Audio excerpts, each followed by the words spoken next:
Mais comment c'est possible? Une institution aussi extraordinaire qui permet la liberté des peuples, qui permet les avancées les plus grandes, tout à coup frappée par un scandale. Les bras nous en tombent.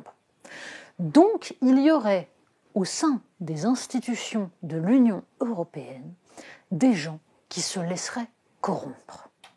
Bon, en l'occurrence, rien de moins que la vice-présidente du Parlement, vice-présidente grecque, socialiste, Eva Kaili, chopée avec une valise de 600 000 euros.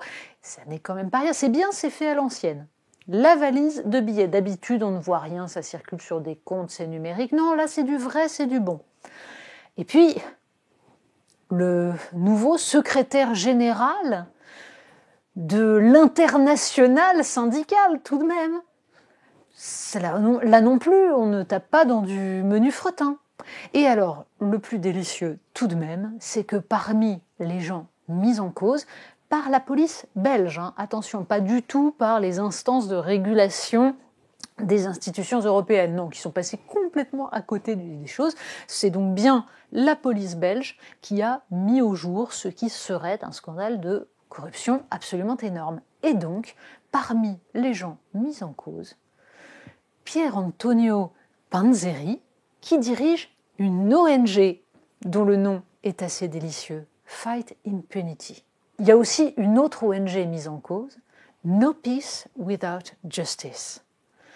On est là dans la caricature absolue, d'autant plus que, donc, quel est le pays qui aurait corrompu ces braves gens? Le Qatar. Alors nous, en France, nous sommes un tout petit peu au courant qu'il peut exister vaguement des soupçons de corruption de la part du Qatar. C'est relativement documenté.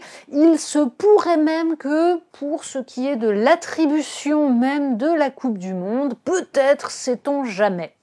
Il y a même différents livres publiés sur le sujet, l'un de notre journaliste Vanessa Ratignier, un autre de Georges Malbruno, bref, là encore, des gens ont enquêté.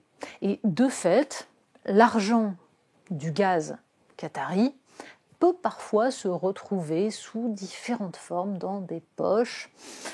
Simplement, ça n'était pas encore arrivé côté Union européenne, ou en tout cas ça n'avait pas encore été prévu. Et il est assez délicieux de voir à quel point tout le monde est gêné par cette affaire. Pourquoi ? Parce que on craint que ça, évidemment, que ça ne vienne décrédibiliser cette instance merveilleuse qu'est le Parlement européen, ce lieu rêvé qu'est Bruxelles. Et tout le monde vient souligner à quel point, depuis déjà quelque temps, l'Union européenne essaye de lutter contre cette corruption. Par exemple, a été mise en place une instance pour essayer de mettre au jour les détournements de fonds européens. Oui, parce que là aussi, c'est quand même un sport national, un peu partout, notamment dans beaucoup de pays de l'Est. Le détournement de fonds européens permet d'utiliser tous les fonds qui sont généreusement versés par l'Union européenne pour le développement de ces pays, pour le rattrapage entre l'Est et l'Ouest de l'Europe. Et il est assez connu pour qui va en Roumanie, en Hongrie, en République tchèque, que parfois, un peu d'argent se perd.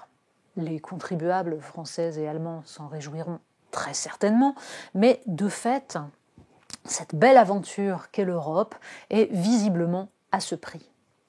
Bref, il y a encore beaucoup de travail dans une institution pléthorique où, évidemment, le lobbying fait partie des mœurs, mais où parfois le lobbying dépasse un tout petit peu, disons, les normes autorisées.